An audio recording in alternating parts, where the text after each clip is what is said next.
அடிச்சன கழுத்து திருப்பி இருக்கு கழுத. எங்க போறேன்னு கேட்டா உனக்கு ஏன்டி இவ்வளவு கோவம் வருது? ஏய் ஏன்டி அழுகுற? இங்க வா உட்காரு. இங்க பாரு, உனக்கு என்ன பிரச்சனை?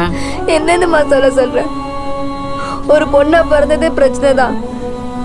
ஒரு பொண்ணா கஷ்டப்பட்டு யாரோட துணையும் இல்லாம எல்லாத்தையும் நானே ஃபேஸ் பண்ணி ஒரு பிசினஸ் ஸ்டார்ட் பண்ணா அது நல்லா போயிட்டு இருக்க நேரத்துல அடுத்த பிரச்சனை. நான் ஒரு பொண்ணுன்றனால அவனை ஈஸியா காலி பண்ணுன்னு சொல்றாம்மா. அப்படியெல்லாம் இல்லடி மயிலு. அப்படி பார்த்தா நான்லாம் அவங்கள வளர்க்கலையா?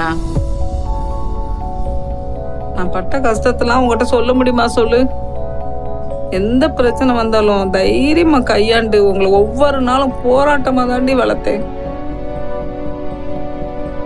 இப்ப நீங்க ஆளாளுக்கு ஒரு தொழில் எடுத்து நடத்துறத பாக்குறப்போ நான் பட்ட கஷ்டத்துக்கெல்லாம் பலன் கிடைச்ச மாதிரி இருக்குடி. அதான் இப்ப எல்லாம் ஒண்ணுல நாங்க போதே. நீ ஏன்டி எப்படி நினைக்கிற?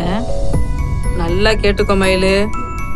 நம்மளுக்கு ஒரு கஷ்ட காலம் வருதுன்னா அது கஷ்டம் கொடுக்கறதுக்கு மட்டும் இல்ல, அது சில சமயம் நல்லதா கூட போய் முடியும். இதோட ஃபுல் எபிசோட் பார்க்கணும்னா கீழே டேக் ஆயிருக்க வீடியோவை கிளிக் பண்ணி பாருங்க.